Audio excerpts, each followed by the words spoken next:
The Yukon government has extended the contract for the organization that runs the Whitehorse Emergency Shelter. It comes on the heels of a Yukon First Nation demanding that the Connective Support Society be fired. It's a call backed by the family of a woman who died at the property in December. Jackie Hong has that story. Carmen Melonson's family is still grieving. She was a very loving girl. She cared a lot about her family, and her family loved her. She loved her family.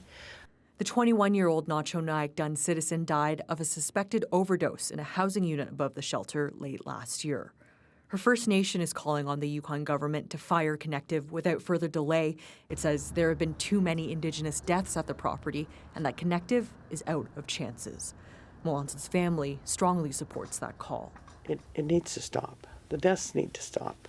Connective needs to go. Their programming in the Yukon is not what they say it is. Connective has operated the shelter since 2022. Its contract was set to expire at the end of the month, but the Yukon government announced this afternoon that it would be extended until the end of June.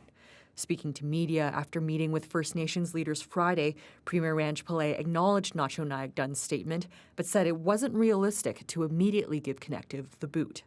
What happens to whether it's Na-Cho Nyäk Dun citizens or Yukoners tomorrow if we fire Connective? We need a transitional plan to see what that's going to look like. The Yukon government says it's going to use the 3-month extension to finalize long-term agreements.